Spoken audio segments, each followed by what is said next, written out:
សូមស្វាគមន៍មកកាន់រឿងនិស្ស័យស្នេហ៍ព្រះអង្គម្ចាស់ឋានសួគ៌ភាគទី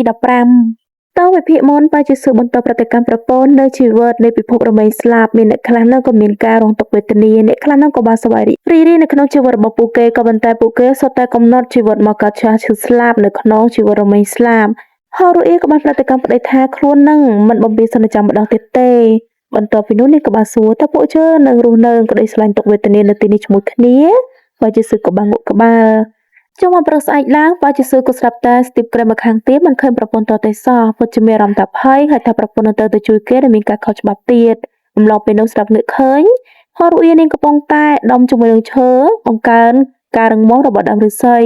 ពេលប្តីចុះម្ដងនាងក៏បានប្រាប់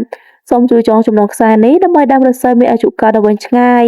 លើដូច្នេះប្តីនឹងក៏បានមើលទៅកាន់ដើមឫស្សីប្រយុទ្ធសមើលថាដើមឫស្សីនេះគប់ជាប់ជាមួយនឹងខ្សែជីវិតរបស់មេឈើរវាងជីវិតរបស់គេស្លាប់ឬរស់តើអូនកំពុងតែបារម្ភពីគាត់ចាប់ដៃប្រពន្ធដែលមានការលងលោមមិនថ្មីទេបើសិនជាអូនសម្រេចចិត្តបែបនេះបងនឹងយកខ្សែនេះចងចំណងដើម្បីឲ្យមានអាយុកាលវែងឆ្ងាយនៃដើមឫស្សីមួយនេះកាន់មកប្រហែលខែក្រោយមកស្រាប់តែដើមឫស្សីនឹងក៏បានរីកស្គុះស្គាយដោះជាមួយនឹងកម្ពស់របស់វាយ៉ាងខ្ពស់ក៏មិនតែអំឡុងពេលនោះហូរីនឹងបាយជាសួរកំពុងធ្វើដំណើរមកដល់ខាងមកហូរីឆ្ងល់ថានៅរដូវនេះហេតុបានជាគេជ្រើសរើសចូលចង្គៀងពណ៌សដែលជាចង្គៀងគមចង្វលក់ដូចនេះបាយជាសួរក៏បានរៀបរាប់ប្រាប់ថានៅក្នុងការប្រើចង្គៀងគមពណ៌សក្នុងការបំភ្លឺដោយសារតែបងប្អូនអ្នកស្លាប់ឬសាច់ញាតិដែលស្លាប់នៅស្រុកផ្សេងគឺអាចមកស្វែងរកនៅស្រុកកំណើតដែលក៏បំភ្លឺនៅចង្គៀងគមពណ៌សមួយនេះចូលចូលមកជប់ឡើងហូរីនេះក៏កំពុងធ្វើដំណើរចេញមកជាមួយបាយជាសួរតែអំឡុងពេលនោះហាក់បីដូចជាដេកបែកផងបាយជាសួរឲ្យប្រពន្ធនឹងឡើងលើខ្នងរបស់ខ្លួនមកអ៊ីវបណ្ដាដើរទៅខាងមុខនេះក៏បានបំភ្លឺជាមួយនឹងចង្គៀងគមមួយបាយជាសួរក៏បានប្រាប់ថាមិនចាំបាច់អូបំភ្លឺចង្គៀងគមក៏បងអាចមើលភ្លើឃើញយ៉ាងច្បាស់ក៏មិនតែហូរ៉ូអ៊ីននិយាយថាចុះក្រែងបងនេះជ័យពេលខ្លះមិនបានសម្ដៅទៅលើពួកជើងទេសម្ដៅទៅលើនរណាម្នាក់ដែលចង់ស្វែងរកផ្ទះនៃកំណើតបន្ទាប់ពីហូរ៉ូអ៊ីននិងបាយជាសួរចូលទៅខាងក្នុងផ្ទះចង្គៀងគមនោះក៏បានដាក់នៅលើដើមឈើចូលមកប្រមាណខែក្រោយមកក៏ស្រាប់តែចង្គៀងគមក៏បានបាត់រលីងហើយជាពេលមួយដែលហូរ៉ូអ៊ីបារម្ភពីមេឈើជាខ្លាំងនាងក៏សម្រេចចិត្តចាក់ចែងទៅកន្លែងមេឈើស្នៅកាលពីមុនក៏មិនតែចូលទៅខាងក្នុងឃើញតែរូបសំណាកទទេស្អាតមិនឃើញដៅដឹងច្បាស់ថាមេឈើប្រកាសជាមិននៅទីនេះហើយមេឈើវិញកំពុងទៅឡើងភ្នំចង់ខ្ពស់សំដៅទៅនៅកន្លែងអ្នកទៅបភាពអំឡុងពេលនោះស្ដាប់ទៅធ្លាក់ចំហខាងក្រោមនាងបាយជាសួរកំពុងតែដេកសុបិនអាក្រក់ថាប្រពន្ធនៅមានគ្រោះថ្នាក់ភ្នាក់ពីដំណេកក៏ស្រាប់ពេលនោះក៏បានប្រពន្ធនៅឈើមិនឃើញនាងថានៅទីនេះតតែសោះក៏បានចេញមកក្រៅដើម្បីមើលអំឡុងពេលនោះក៏មានអារម្មណ៍ថាហើយបើជួបប្រពន្ធនឹងកំពុងតែរមេឈឺទៀតហើយដោយដើមឫស្សីនឹងកំពុងតែងាប់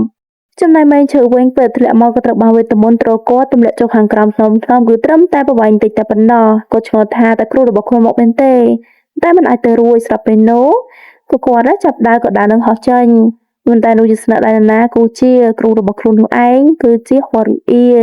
នាងសួរទៅកាន់មេឈើហេតុបានជាអញមកទីនេះមេឈើក៏បានសួរវិញចុះអ្នកគ្រូវិញហេតុអីបានចំមកទីនេះចង់ប្រញាប់ដូច្នេះគាត់ថែមទៅបាត់អាយក៏បានអ្នកគ្រូឃើញរបស់ខ្លួនទៀតផងហូរ៉ូអ៊ីក៏បាននៅជ័យតែអាចទៅជាមួយនឹងខ្លួនបានឬអត់គឺទៅធ្វើការនៅផ្ទះរបស់ខ្លួនមានការរស់នៅដ៏ស្ងប់ស្ងាត់មួយក៏មិនតែមេឈើក៏បាននៅជ័យធ្វើតែពេលនេះខ្លួនមានបេសកកម្មត្រូវបានបញ្ចប់សូមទោសផងអ្នកគ្រូដែលខ្លួនមិនអាចត្រឡប់ទៅជាមួយនឹងអ្នកគ្រូបានតទៅពេលនេះចប់ក៏ក្រៀបដាចេញហូរ៉ូអ៊ីស៊ូថាតើឯងបើចិត្តចិត្តនឹងមិនទៅមកបោះបង់ជីវិតដ៏ស្ងៀមស្ងាត់និងសប្បាយរីករាយមែនទេមិញឈើក៏បានតែជ័យខ្លួនពិតជាមិនអាចទ្រាំទ្របាននៅទុកវេទនារបស់ប្រជាជនរងនឹងគ្រោះរាំងស្ងួតធ្វើត្បិតខ្លួនធ្លាប់ធ្វើជាមន្ត្រីក៏នៅតែមិនអាចជួយពួកគេបានដោយសារតែមន្ត្រីសម្បូរដោយពុករលួយដូច្នេះនៅពេលនេះខ្ញុំជឿជាក់តែខ្លួនឯងតែប៉ុណ្ណោះហូរ៉ូអ៊ីក៏បានសួរថាតែឯងទៅដើម្បីតែសម្លាប់នៃនីតិវិភាពបង្កប់គ្រោះរាំងស្ងួតមែនទេមិញឈើគាត់ក៏បានងក់ក្បាលបញ្ជាក់ថាជានីតិវិភាពនោះហូរ៉ូអ៊ីក៏បាននិយាយបើសិនដូច្នោះឯងក៏អាចជឿជាក់ទៅកាន់ខ្ញុំផងដែរខ្ញុំគឺជាគ្រូរបស់ឯងបន្តមកពួកគេទាំងពីរនាក់ក៏បានមកដល់នៅទីតាំងនៅរបស់នីតិវិភាពដែលបង្កគ្រោះរាំងស្ងួតហូរ៉ូអ៊ីក៏បានរៀបរាប់មានទន្លេឈើសួយមួយដែលជួយលាងសម្អាតនៅអំពើអាក្រក់ទាំងឡាយនៃឋានទាំង3បើសិនជានីតិវិភាពយល់ព្រមទៅពួកយើងមិនចាំបាច់សម្លាប់គេនោះទេមេឈើពិតជាមានអារម្មណ៍រីករាយចង់ពេលនោះមេក៏ចាប់ផ្ដើមខ្មៅឲ្យក្រាស់ដោយយល់សើហូរ៉ូអ៊ីជួនដំណឹងដោយសត្វស្លាប់ពេលនោះនាគរីក៏បានចេញមកខុសចំហាងក្រោមស៊ូថាតែអ្នកទាំងពីរមានអ្វីហេតុបានជាមកជួបជើងដូចនេះហូរ៉ូអ៊ីក៏បាននិយាយបើសិនជានីតិវិភាពបោះបង់នៃការធ្វើអត្តកម្មមនុស្សនៃពិភពរមែងស្លាប់ បញ្ឈប់គ្រូរាំងស្ងួតហើយចាក់ចេញទៅទន្លេឈឺសួយហើយខ្ញុំក៏ជាព្រះអង្គម្ចាស់នៃវិស័តឯងអាចទទួលបញ្ជានេះបានទេអ្នកគ្រាក៏បានប្រាប់គ្រូបានទទួលពីរង្វាន់បន្ទាប់ពីជួយកំចាត់បិសាចនៅឋានសួគ៌ដូច្នេះគ្រូមិនអាចចាក់ចេញពីទីនេះគ្រូមិនអាចទទួលបញ្ជាពីព្រះអង្គម្ចាស់នៃវិស័តឡើយដូច្នេះហរអ៊ីគ្មានអ្វីក្រៅពីនេះហោះទៅប្រយុទ្ធជាមួយនឹងអ្នកគ្រាដោយការប្រភ្លើរបស់អ្នកគ្រានាងបើជាប្រាជាមួយនឹងថ្មីដែររបស់នាងប្រយុទ្ធយ៉ាងសុស្រាដល់ពេលនោះនាងក៏បានហោះទៅលើស្រការបស់វានាងក៏ចង្អុលផ្លែដើរទៅកាន់នាគដែលកំពុងតែព្រោះភ្លើងចង់មានអតិពលបំផុតក៏ប៉ុន្តែនៅអំឡុងពេលដែលក្តៅខ្លាំងនាងក៏ស្ដាប់តែរំលាយខ្លួនធ្លាក់ចុះទៅខាងក្រោមភ្លាមហើយអ្នកគ្រាក៏បានធ្លាក់ចុះខាងក្រោមដូចគ្នាដែរមេចាងក៏ប្រញាប់មកមើលទៅកាន់អ្នកគ្រូរបស់ខ្លួនហរអ៊ីប្រាប់ថាឲ្យប្រញាប់រួចបំផុតទៅសម្រាប់ទៅកាន់អ្នកគ្រាចាក់ចំកណ្ដាស់ក្បាលរបស់វាទៅនេះជាចប់នាងក៏បានក្រោកឡើងយ៉ាងលឿនចំណែកមេឈឺវិញក៏បានចូលជាមួយផ្លែដើររបស់ខ្លួនសម្ដៅដើរទៅកាន់នៅកន្លែងអ្នកគ្រាដែលកំពុងតែសន្លប់នៅតាំងនៅឡងពេលនោះស្ដាប់តែមេក៏បានកូររន្ទះដោយការដាក់ទណ្ឌកម្មទៅកាន់ហរអ៊ីក៏ប៉ុន្តែនាងក៏បានស្រីប្រាប់ទៅកាន់មេឈឺឲ្យប្រញាប់ឡើងបំផុតព្រោះកម្លាំងរបស់ខ្លួនមិនអាចទប់ទល់ជាមួយរន្ទះនៃការដាក់ទណ្ឌកម្មរបស់ឋានសួគ៌បានជួននោះឡើយដូច្នេះមេឈឺក៏បានប្រញាប់ឡើងទៅខាងលើដែលមានយុទ្ធសាស្ត្រជួយពីកាន់ហរអ៊ីចំណែកឯប៉ាជាសួរវិញក៏ស្ដាប់តែធូររបស់គាត់ក៏បានអង្គើឡើងជាមួយនឹងយុទ្ធសាស្ត្រដ៏ចង្ចាញដែលព្រះទេវតាតំណាងឋានសួគ៌នឹងក៏បានចុះមកដល់នៅពេលនេះបានប្រាប់ទៅកាន់ប៉ាជាសឺតើលោកក៏ដឹងដែរមែនទេថាហរអ៊ីនឹងកំពុងតែប្រព្រឹត្តខុសហើយខុសទៀតថែមទាំងប៉ុនប៉ងនឹងការសម្លាប់ទៅកាន់ស្ដេចនៃអនិច្ចទេវភាពប៉ាជាសឺក៏បានសួរថាដូច្នេះតើលោកចង់ឲ្យខ្ញុំធ្វើអ្វីទេវតាតំណាងឋានសួគ៌ក៏បានប្រាប់ថាសូមឲ្យលោកបំផ្លាញនៅធម្មពលវិញ្ញាណរួមទាំងកម្លាំងវេទមន្តរបស់នាងទាំងស្រុងហើយក៏ចូលនាងទៅដាក់ទណ្ឌកម្មនៅឋានសួគ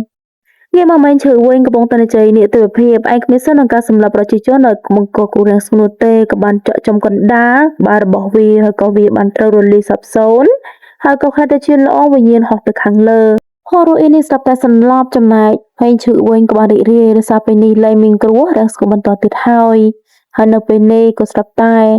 ការរីរុស្គុស្គាយរំទេរុក្ខជាតិទាំងអស់ក៏បានដោះសុសសាយនៅជុំវិញនឹងតែម្ដងកាន់មកមួយថ្ងៃក្រោយមកហរអ៊ីក៏បានភ្ញាក់ពីដំណេកនៅក្នុងផ្ទះរបស់ខ្លួនសម្លឹងងើបផ្លែតក៏តែប្តីរបស់ខ្លួនកំពុងតែនៅទីនោះនាងក៏បាននិយាយថាចាំពេលនេះទៅលែងមានគ្រោះរាំងស្ងួតបន្តទៀតហើ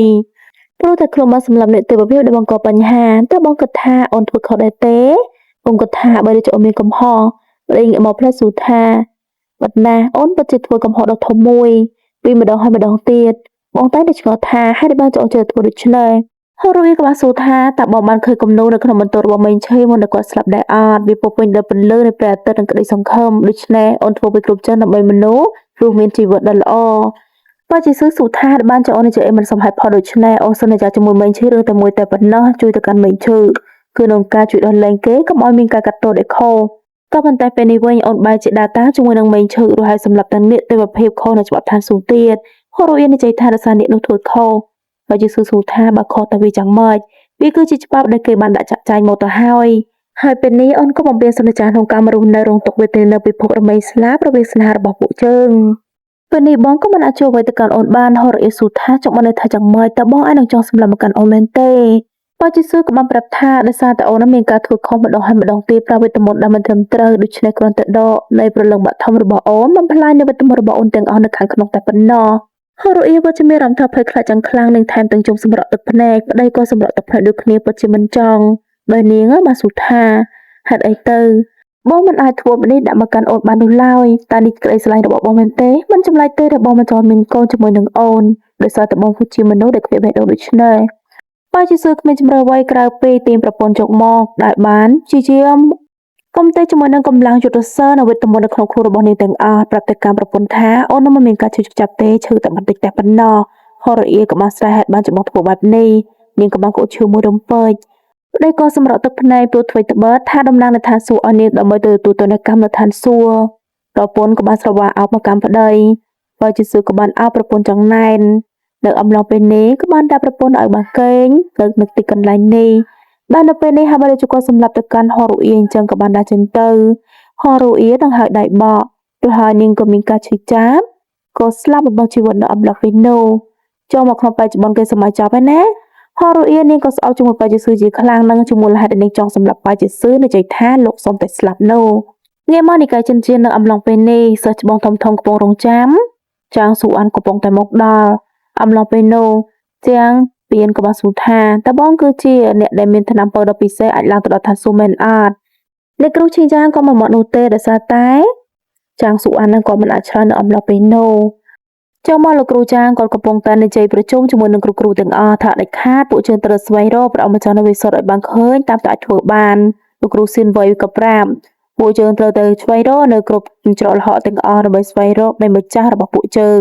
ហើយនៅពេលនោះចាងស៊ូអានក៏មកដល់ស្រាប់ភ្ញាក់ផ្អើលដោយសារតែឃើញថាហ្វាន់លីនឹងកំពុងទៅនៅទីនោះដូចគ្នាក៏ប៉ុន្តែហ្វាន់លីនេះធ្វើហាក់បីដូចជាមិនស្គាល់ទៅតែសោះចំពេលនោះលោកគ្រូស៊ីនវ័យក៏ដល់ពេលដែលគាត់ត្រូវចាក់ចេញគឺគាត់ចាក់ចេញពីនិកាយនៃចិនជៀនដើម្បីទៅធ្វើកិច្ចការងារខ្លះគ្រូផ្សេងៗក៏ចាក់ចេញទៅដូចគ្នាបន្សល់ទុកតែចាងស៊ូអានរួមតែលោកគ្រូចាងតែប៉ុណ្ណោះលោកគ្រូសួរថាឯងចង់សួរអ្វីចាងស៊ូអានក៏បានសួរថាចុះសិស្សដែលឈ្មោះថាលីឈឹងអៀនោះលោកគ្រូចាងប្រាប់ថាកូនសិស្សដែលឈ្មោះលីឈឹងអៀគឺពុំមាននោះទេក៏ប៉ុន្តែព្រះម្ចាស់នៅវិសតគឺពិតជាមានប្រកបនោះគឺជាហោរុអៀដូច្នេះកាលពីប្រហែលឆ្នាំក្រោយ300ឆ្នាំមុនដែលព្រះម្ចាស់ព្រះយេស៊ូវត្រូវបានបង្កុំតិចជាមួយនឹងព្រលឹងបឋមរបស់នាងចូលទៅដាក់នៅលើក្បាលរបស់ពូសនៅឋានសួគ៌ចំណែករូបកាយគឺនៅឋាននៃរពិភពរមែងស្លាប់ហើយពួកយើងក៏ខ្លាចបន្លងជាមួយអត្តសញ្ញាណរបស់ព្រះម្ចាស់វិសតជាមួយនឹងក្មេងស្រីតូចម្នាក់ឈ្មោះថាលីឈឹងអៀចាងស៊ូអានសួរថាចុះក្មេងស្រីដែលឈ្មោះលីឈឹងអៀវិញតើនាងនៅឯណាលោកគ្រូចាងក៏បានប្រាប់ថាក្មេងស្រីឈ្មោះលីឈឹងអៀនោះត្រូវលង់ទឹកស្លាប់ជាមួយឪពុករបស់គេតាំងពីឆ្នាំមុនមកម្ល៉េះបន្ទាប់មកព្រះអង្គវិសតក៏បានប្រើឈ្មោះរបស់ក្មេងស្រីតូចលីឈឹងអៀនោះក៏ប៉ុន្តែខ្ញុំសូមរំលឹកចាងស៊ូអានព្រះម្ចាស់បច្ចុប្បន្នមិនមែនដៃគូរបស់ឯងនោះទេដែលព្រះត្ររបស់គាត់ពិតជាភ្លឺចាញ់ចាញ់និងក្តៅបំផុត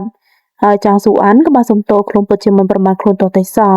រៀបដាក់ចេញទៅលោកគ្រូចាងក៏បានប្រាប់អ្វីទៅបើសិនជាម្ចាស់នៃវិសតក៏បានចូលត្រឡប់មកវិញឯងប្រកាសជាទូរង្វាន់បានចធំធេងនិងអស្ចារ្យបំផុតលោកគ្រូយ៉ាងចេញផតចាងស៊ូអានក៏បានងាកទៅមើលនៅអត្តសញ្ញាណរបស់និកាយនៃចិនរៀននោះជាគំនូររបស់ហោរុអៀជាព្រះម្ចាស់នៃវិសត